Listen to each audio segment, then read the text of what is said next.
भारत की धरती पर अगर वीरता, सम्मान और बलिदान का नाम लिया जाए, तो सबसे पहले जिस राज्य का नाम सामने आता है, वो है राजस्थान।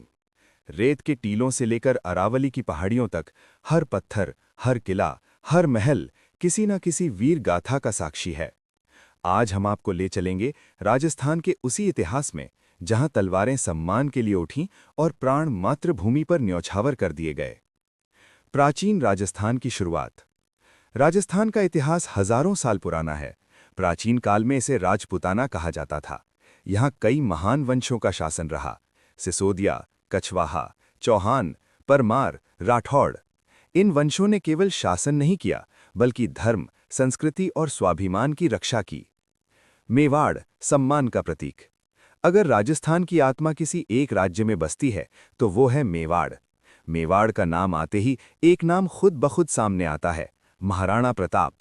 महाराणा प्रताप ने मुगल सम्राट अकबर की अधीनता स्वीकार नहीं की। हल्दी घाटी का युद्ध। सन 1576, हल्दी घाटी की धरती। एक ओर मुगल सेना, दूसरी ओर गिने चुने राजपूत योद्धा। महाराणा प्रताप का घोड़ा चेतक वीरता का जीवंत उदाहरण बन गया। भले ही युद्ध का परिणाम कुछ भी रहा हो, लेकिन महाराणा प्रताप कभी नहीं झुके। आज भी वो राजस्थान ही नहीं, पूरे भारत के स्वाभिमान का प्रतीक हैं। चित्तौड़गढ़, बलिदान की धरती। चित्तौड़गढ़ का किला केवल एक किला नहीं, बल्कि बलिदान की मिसाल है। यहाँ 3 बार जौहर हुआ। जब भी दुश्मन ने सम्मान छीनना चाहा, राजपूत महिलाओं ने आग में कूटकर अपने आत्मसम्मान की रक्षा की, और पुरुषों ने केसरिया पहनकर अंतिम युद्ध लड़ा। पन्ना धाय, मातृत्व का बलिदान। राजस्थान इतिहास में एक नाम ऐसा भी है जो मां होने का अर्थ सिखाता है, पन्ना धाय। अपने पुत्र का बलिदान देकर उन्होंने उदय सिंह की रक्षा की। ये कहानी बताती है कि राजस्थान में केवल योद्धा ही नहीं, वीर माताएं भी जन्म लेती थीं। पृथ्वीराज चौहान, अंतिम हिंदू सम्राट। पृथ्वीराज चौहान, जिन्हें भारत का अंतिम हिंदू सम्राट कहा जाता है। तराइन के युद्ध में उन्होंने मोहम्मद गौरी को हराया, लेकिन बाद में विश्वासघात का शिकार हुए। आज भी उनकी वीरता लोकगीतों और इतिहास में जीवित है। मुगल काल और राजपूत नीति।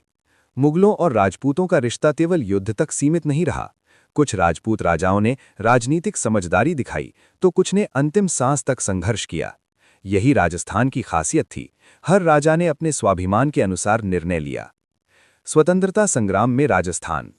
राजस्थान ने स्वतंत्रता की लड़ाई में भी महत्वपूर्ण भूमिका निभाई। प्रजामंडल आंदोलन, ठाकुर देशराज, अरावली की क्रांतियां। यहाँ के लोगों ने अंग्रेजों के खिलाफ डटकर मुकाबला किया। संस्कृति। राजस्थान की संस्कृति। इतिहास के साथ साथ राजस्थान की संस्कृति भी उतनी ही समृद्ध है। घूमर, कालबेलिया, मांड गायन, लोक देवता, पाबूजी, रामदेव जी। ये संस्कृति इतिहास की आत्मा है। निष्कर्ष। राजस्थान केवल एक राज्य नहीं, ये एक विचार है, जहां सम्मान जीवन से बड़ा था और मातृभूमि के लिए सब कुछ कुर्बान किया गया।